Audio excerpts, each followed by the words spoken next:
Hello friends, आप सब कैसे हैं। ठीक है, आज हम आपको बताएंगे गुरुत्वाकर्षण बल। गुरुत्वाकर्षण बल किसे कहते हैं। ठीक है, तो गुरुत्वाकर्षण बल क्या होता है।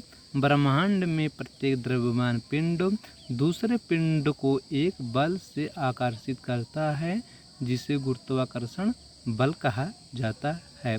अर्थात जो आपका गुरुत्वाकर्षण बल होता है वो पृथ्वी पर ही लागू नहीं होता है, बल्कि हर द्रव्यमान में यह बल उपस्थित होता है।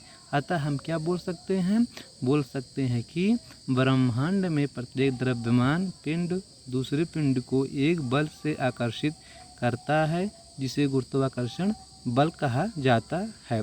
इसके बाद हम देखेंगे क्या है न्यूटन का गुरुत्वाकर्षण का सार्वत्रिक नियम।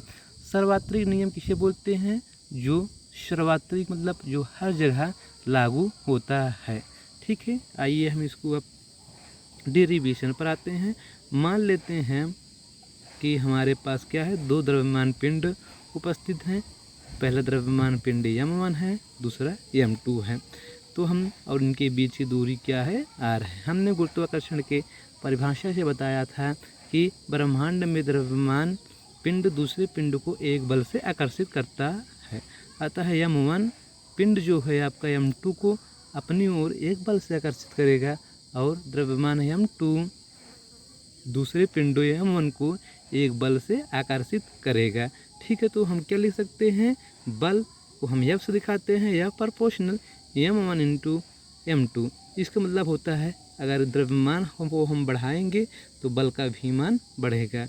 अब दूसरा हम क्या लिख सकते हैं, F इन्वर्सली प्रोपोर्शनल 1/r²। इसका मतलब होता है कि अगर जैसे दूरी बढ़ती जाएगी तो बल का मान घटता जाएगा। अगर बल का मान बढ़ेगा तो दूरी क्या होगी, इनकी कम हो जाएगी। अब हम समीकरण 1 और समीकरण 2 से हम इनको ऐड करेंगे तो क्या हमारे पास आएगा, F equal to Gm1 m2/r²। जी क्या है आपका, एक नियतांक है। G equal to 6.673 into 10⁻⁻11 newton metre square. ठीक है, अब आप